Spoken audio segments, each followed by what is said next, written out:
Bonsoir à tous, bienvenue à ce flash d'information. La Côte d'Ivoire compte désormais 14 districts autonomes. Les ministres-gouverneurs nommés à la tête de ces districts ont été reçus aujourd'hui par le Premier ministre Patrick Achi. Une prise de contact pour échanger et décliner la feuille de route. Les ministres-gouverneurs vont travailler à rapprocher le développement des populations, assurer un bon suivi, une bonne exécution des programmes et des projets. Et c'est tant mieux pour la politique de décentralisation, nous explique Alexis Ouedraogo. Les 14 nouveaux ministres-gouverneurs de district étaient ce jeudi à la primature.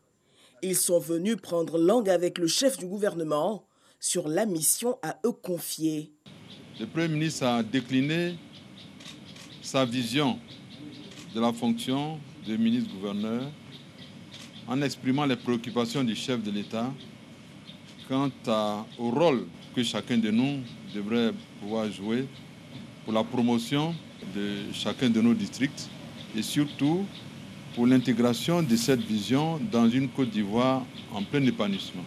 Nous avons tenu à exprimer notre détermination à œuvrer, à jouer le rôle de curseur entre les populations, les chefs de l'État, le gouvernement et le Premier ministre, de sorte à ce que la Côte d'Ivoire progresse de façon remarquable.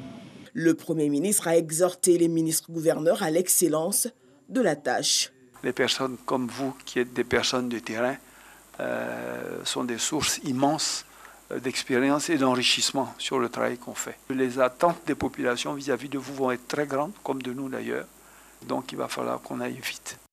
C'est le 18 juin dernier que le chef de l'État a procédé à ces nominations.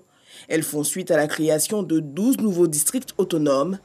Un nouveau découpage territorial qui vise le développement et le progrès social dans des aires géographiques beaucoup plus étendues.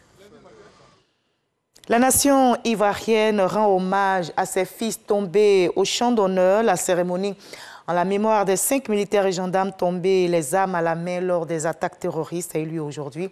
Ces soldats ivoiriens étaient en mission commandée dans les départements de Téni et de Kong. La République ne les oublie pas. Comme vous le voyez sur ces images, ils ont été honorés, également distingués à titre posthume, et c'était en présence du ministre d'État, ministre de la Défense, Téné Birahima Ouattara. Eh bien, pour stopper ces attaques terroristes qui visent les positions des forces armées ivoiriennes, le gouvernement repense son dispositif de sécurisation des frontières, notamment les frontières du Nord avec le Mali et le Burkina Faso. Cette stratégie contre le terrorisme dans notre pays va de la formation des corps d'élite au renseignement, en passant par la mise en place d'un pôle d'expertise et de compétences régionales. Cette stratégie qui vise la stabilité de nos États et la sécurité des populations est détaillée dans le dossier politique de ce 20h. On prend donc rendez-vous ce soir. Le ministre de l'Équipement et de l'Entretien routier, Amédée Kofi Kwaku, était aujourd'hui sur les chantiers des 2 ouvrages qui devraient contribuer à l'amélioration de la fluidité routière dans la ville d'Abidjan. Il s'agit du dédoublement de la route de Dabou à la sortie ouest d'Abidjan et la voie de contournement de la capitale économique longue de 26 km.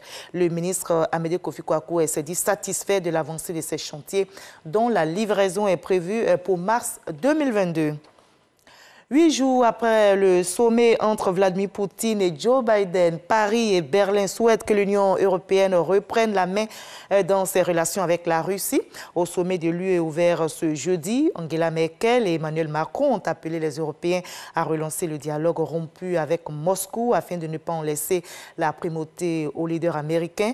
La France et l'Allemagne ont ainsi suggéré l'organisation d'un sommet UE-Russie comme moyen d'améliorer les liens endommagés par les crises en Ukraine et en Biélorussie, le dossier des droits de l'homme et l'emprisonnement d'Alexeï Navalny. Le Kremlin est favorable à ce dialogue, mais la Pologne et les pays baltes sont contre la tenue de ce sommet UE-Russie.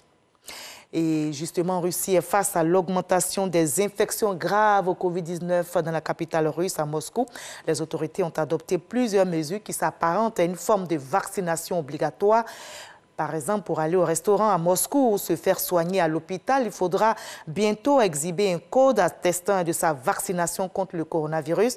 Les nombreux employés des secteurs bancaires, de la restauration, des transports et des services publics devront également se faire injecter le vaccin sous peine de grosses amendes pour des employeurs.